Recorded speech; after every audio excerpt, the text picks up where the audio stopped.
အားလုံးပဲမင်္ဂလာပါစိုးကိုက်ထဲတော့နေပြီးတော့ပြန်လည်ကြိုဆိုလိုက်ပါတယ်ဒီနေ့ကတော့ကျွန်တော်လေခေါင်းစဉ်တွေတို့မတက်တော့ဘူးဒီနေ့မှာဘယ်လိုခံစားမိလဲဆိုတော့လေဒီ reading လေးကိုလုပ်မယ်ဆိုပြီးတော့စဉ်းစားနေတာဒါပေမဲ့ဒီနေ့မှာဘာတွေပေါ့ခံစားမိလဲဆိုတော့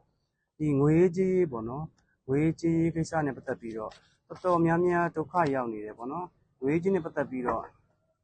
တခုခုအခြေတခုခုလိုချင်နေတဲ့ပုံစံမျိုးပေါ့နော်ငွေကြေးအဆင်ပြေဖို့အတွက်ဘာတွေလုပ်ရမှာလဲဘာတွေလိုအပ်နေရလဲနဲ့ပတ်သက်ပြီးတော့အဖြေတစ်ခုခုကိုဒီ universe စီရပါတော့ဒီမမြင်ရတဲ့အဆောင်ရှောက်တွေစီရငွေကြေးအဆင်ပြေဖို့အတွက်ဘာတွေလုပ်ရမှာလဲဘာတွေမှားနေရလဲဆိုတာနဲ့ပတ်သက်ပြီးတော့ general reading လေးဟောပေးချင်ပါတယ်ပတ်ဝန်းကျင်အတန်တွေကတော့နည်းနည်းဆူနေတဲ့ကြောင့်မလို့သိခံပေးပါနော်အဲ့တော့ general reading ဖြစ်တဲ့ကြောင့်မလို့ကျွန်တော်နဲ့ဒီ energy ကိုက်တဲ့သူတွေပဲဒီဗီဒီယိုလေးကိုကြည့်ပေးပါနော် energy မကိုက်ဘူးကိုယ်နဲ့အဆင်မပြေဘူး energy မကိုက်ဘူးဆိုရင်အခြားဗီဒီယိုတွေကိုကြော်သွားပေးလို့လည်းရပါတယ်ဟုတ်ပြီအဲ့တော့အသက်ကလေးဝဝရှူပါဒီ terror လေးကိုအာရုံစိုက်ပေးပါအခုကြည့်နေတဲ့သူပေါ့နော်ဒီဗီဒီယိုကြည့်နေပြီဆိုရင်ဒါအသင်အတွက်လို့ပြောလို့ရတယ်သင်နဲ့ energy တိုက်မယ်သင်ကိုဒီဗီဒီယိုလေးကသင်ရှေ့ကိုရောက်လာဖြစ်ပါတယ်ဒါကြောင့်မလို့ဒီဗီဒီယိုလေးကိုအာရုံစိုက်ပေးပါအခုကြည့်နေတဲ့သူနဲ့ပတ်သက်ပြီးတော့ငွေကြေးနဲ့ပတ်သက်ပြီးတော့ဘာတွေမှားနေရလဲ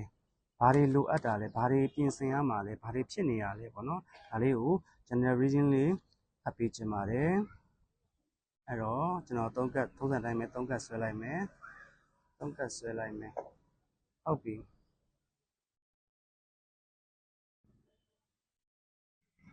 အခုကြည့်နေတဲ့သူနဲ့ပတ်သက်ပြီးတော့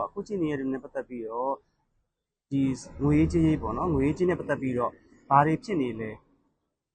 ဘာတွေဖြစ်နေလဲဘာတွေလှုပ်ဆောင်ရမှာလဲဘာတွေလိုအပ်တယ်လဲပေါ့နော်ဒါနဲ့ပတ်သက်ပြီးတော့ general reading လေးကြည့်ချင်ပါတယ်အဲ့တော့အခုကြည့်နေတဲ့နဲ့ပတ်သက်ပြီးတော့ငွေကြေးနဲ့ပတ်သက်ပြီးတော့အဆင်ပြေအောင်ဘာတွေလုပ်ရမှာလဲအခုလက်ရှိမှာဘာတွေဖြစ်နေလဲရှေ့လျှောက်တော့ဘာတွေဖြစ်အောင်မှာလဲဆိုတာနဲ့ပတ်သက်ပြီးတော့ကြည့်ပြီးမှဖြစ်ပါတယ်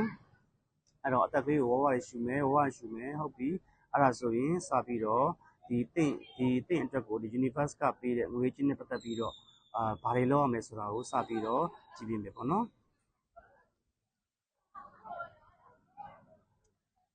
ဟုတ်ပြီ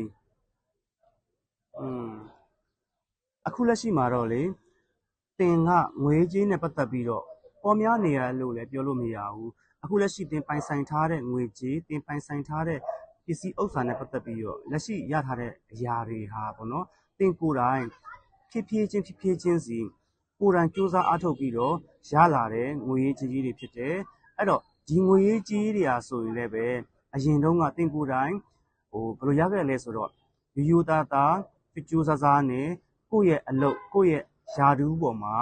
မည်သည့်အညံ့ထုတ်မှုမှမရှိဘဲနဲ့ကိုယ်တိုင်ရိုးသားစူးစမ်း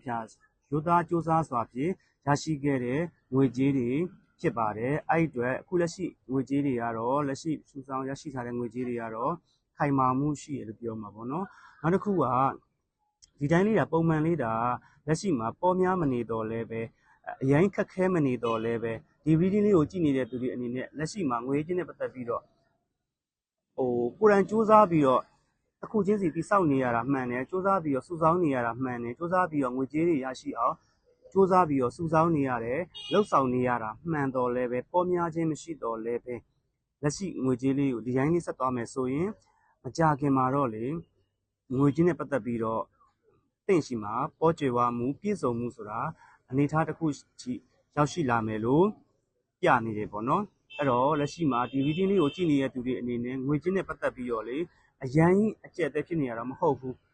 เนาะအတော်အသင့်အဆင်ပြေနေတဲ့အနေအထားဖြစ်တယ်ဒီတိုင်းလေးဆက်ပြီးတော့ငွေကြေးကိုစုဆောင်းမယ်ရှာဖွေမယ်စူးစမ်းအားထုတ်မယ်ဆိုရင်မကြခင်မှာတော့ငွေကြေးနဲ့ပတ်သက်ပြီးတော့ပေါ်ကျွယ်ဝမှုတွေမကြခင်ဒီ6လအတွင်းမှာပေါ့နော်ငွေကြေးနဲ့ပတ်သက်ပြီးတော့ပေါ်ကျွယ်ဝမှုတွေရရှိလာမယ်လို့ပြထားပါတယ်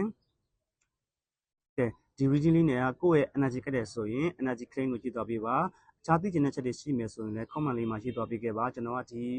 comment တွေမှနေပြီးတော့မိမိနဲ့ energy ကတ်တဲ့ comment တစ်ခုကိုနောက်အပတ်ဒီမှာ general reading လေးဖတ်ပေးသွားမှာဖြစ်ပါတယ်ပေါ့နော်ဒီအားလုံးပဲငွေကြေးနဲ့ပတ်သက်ပြီးတော့အဆင်ပြေကြပါစေ